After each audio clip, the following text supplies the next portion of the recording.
देवियों सज्जनों नमस्कार।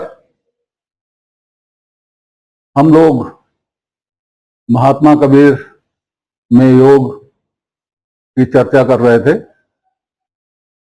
बहुत कुछ चर्चाएं हो चुकी हैं, हम लोग बहुत कुछ जान चुके हैं।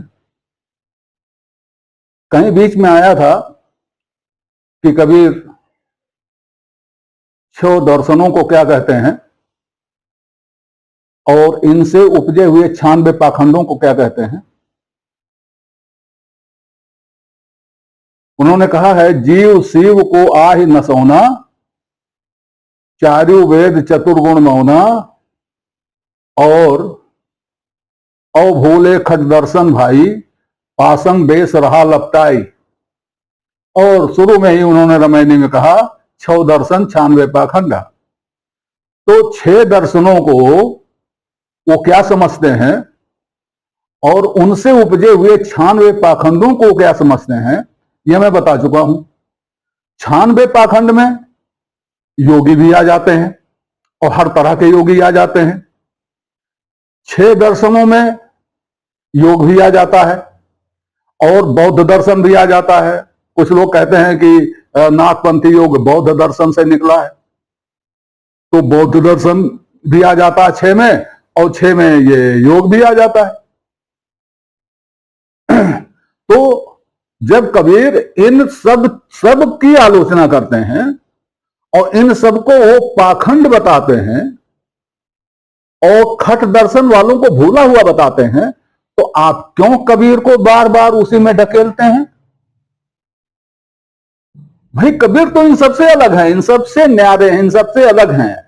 आप यह नहीं कह सकते कि कबीर में यह है। जो कबीर के पहले जो था उसमें से कोई भी बिल्ला आप कबीर पर नहीं लगा सकते, लेकिन घूम फिर के उसी में ढकेला जा रहा, उसी में ढकेला जा रहा, उसी में ढकेला जा रहा।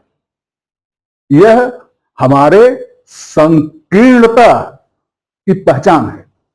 हम खुल करके कबीर पर विचार करना ही नहीं चाहते।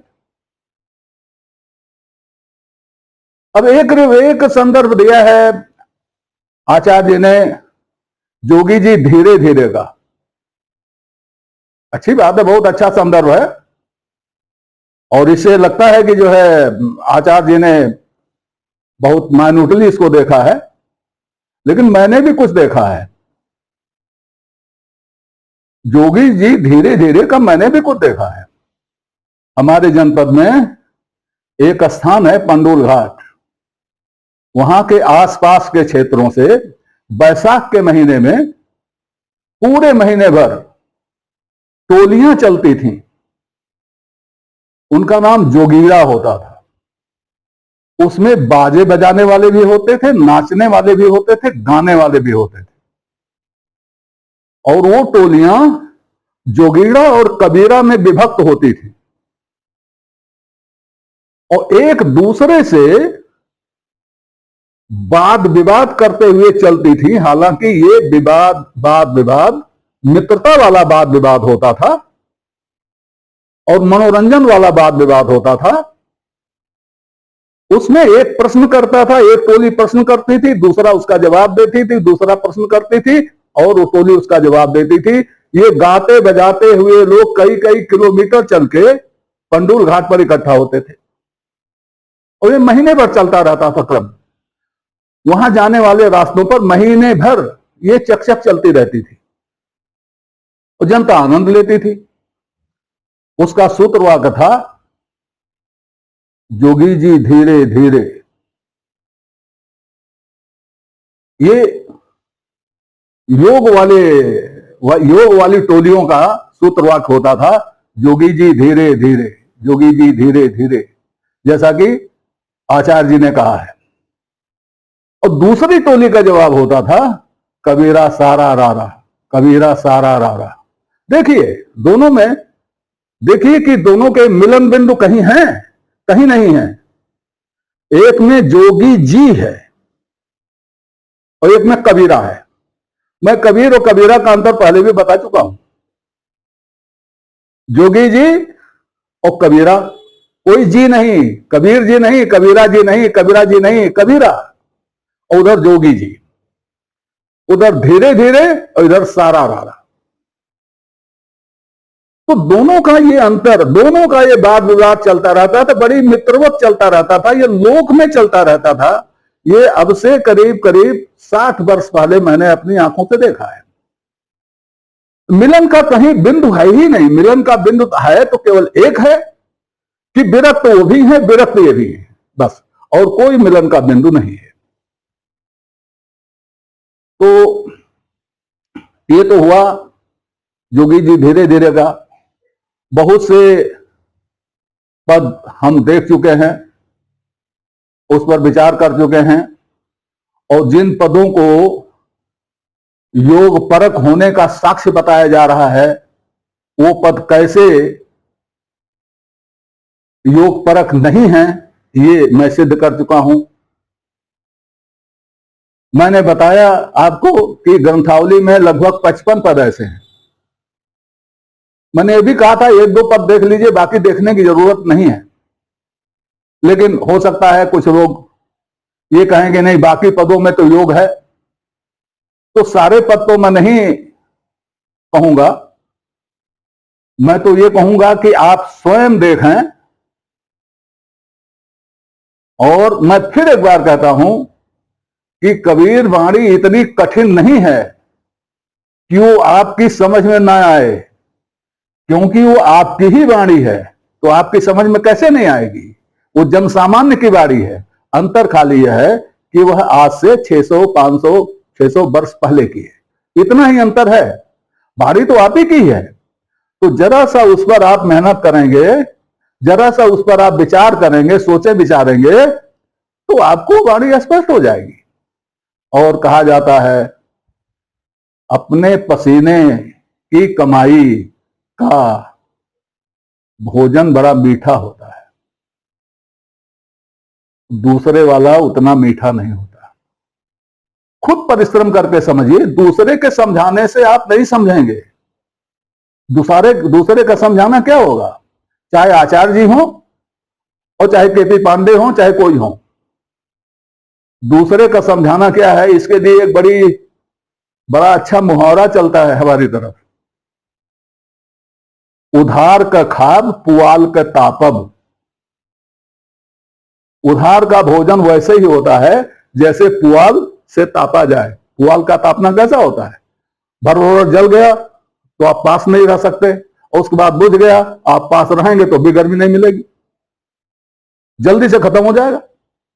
उधार का खाना जल्दी से खत्म हो जाएगा, पसीने का खाना देर तक रहेगा।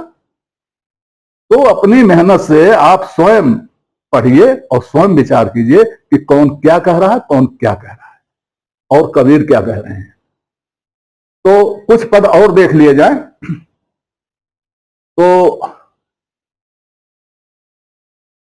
मैं सोचता हूं कि आपको 4-6 और पदों के बारे में जानकारी दे दूं। हाँ, इसमें एक बात मैं करूंगा, पहले बता दूं, पूरा पद मैं पढ़ूंगा तो उसमें बड़ा समय लगेगा। मैं वादा करता हूं कि पद में योग से संबंधित जो भी पंक्ति होगी मैं उसे नहीं छोड़ूंगा, मैं उसे जरूर आपके सामने रखूंगा, लेकिन रखूंगा वही जिनसे कि यह पता चल जाए कि यह पद योग परक है कि योग के विरुद्ध है।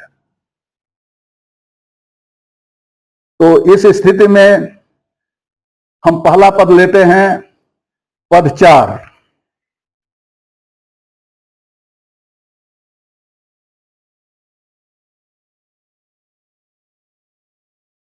पद 4 बड़ा लंबा है।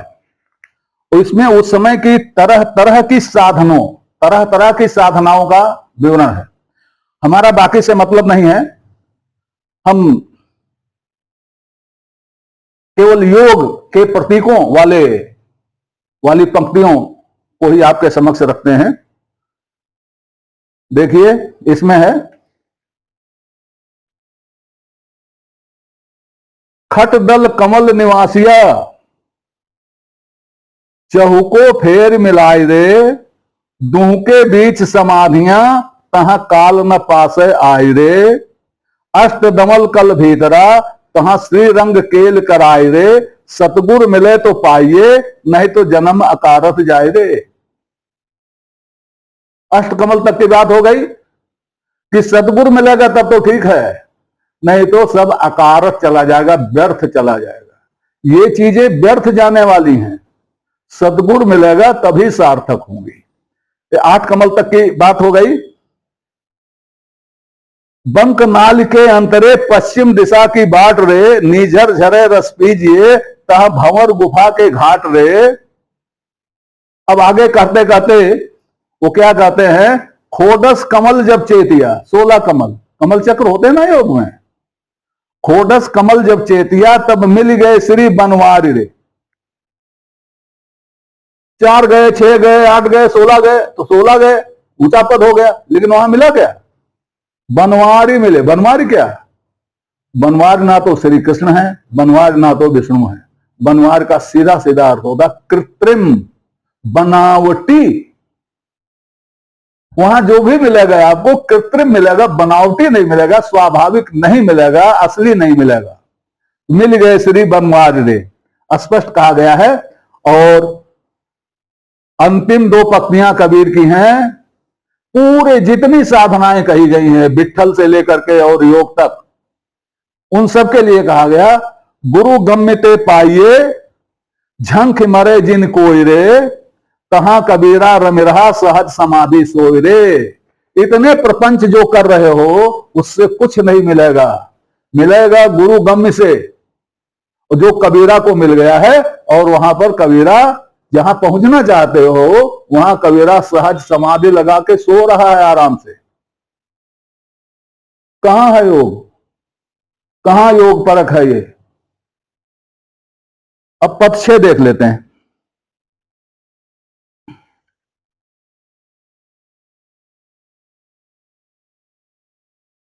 इसमें भी इसी तरह से सभी तरह की साधनाओं का वर्णन किया गया। उसके बाद में योग का भी वर्णन किया गया। नारी बिना नीर घट भरिया सहज रूप सो पाया, ये प्रतीक है योग का, इसमें योग भी है, यह दिखाने के लिए मैं कह रहा हूं। और अंत में क्या कहते हैं, अपने परिचय लागी तारी, अपने परिचय लागी तारी, स्वात्म तत्वानुसंधान, अपन पयाप समाना, आत्म तत्व का ज्ञान, आत्म तत्वानुभूति, अपन पयाप समाना। कहें कबीर जे आप विचारे, जो अपने आप इस पर विचार करता, स्वयं में विचार करता है, मिट गया अमन जाना, उसका मामला हल हो गया। बाकी प्रपंचों से कोई मतलब नहीं है। 8 देख लेते हैं।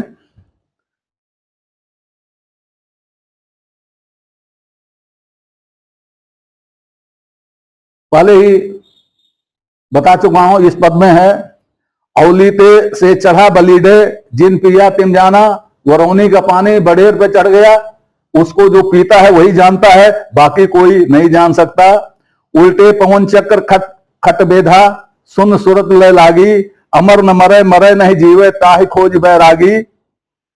इस तरह से कबीर नाथ पंथ के प्रतीकों की बात करते हैं, लेकिन अंतिम पक्ष में क्या कहते हैं वो, अनभय कथा कवन सी कहिए है कोई चतुर विवेकी, कहे कबीर गुरु दिया पलीता सो झल बिरले देखी। ये सब तो जल रहा है, कोई बात नहीं है, लेकिन गुरु ने जो आग लगाई है वह तो बिरला कोई देखता है। मतलब इन सब जितनी भी आग लगी हुई हैं, इनसे ये गुरु द्वारा लगाई गई आग ज्यादा अच्छी है, ज्यादा विरल है, ज्यादा अनोखी है। कहीं कहीं देखिए यहां पलीता शब्द आया है, यहां है गुरु दिया पलीता, गुरु ने पलीता दे दिया, गुरु ने आग लगा दी। कहीं आगे पदों में आप देखेंगे योग परक पदों में भया पलीता, अपने आप जग गया, और कहीं किया पलीता। तो दिया पलीता, किया पलीता, भया पलीता, इसमें बहुत अंतर है। पलीता तो वही है, लेकिन कहीं दिया है, कहीं भया है, कहीं किया है। तो इन सब का ध्यान रखना पड़ेगा व्याख्या में, तब सही अर्थ निकलेगा। पद 16 देख लेते हैं।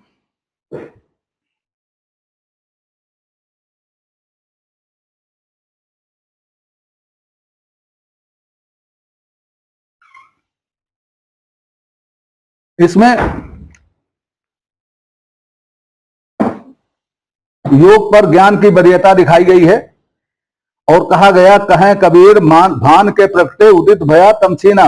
जब सूर्य उदित हो जाता है तो सब कुछ समाप्त हो जाता है, अंधकार समाप्त हो जाता है।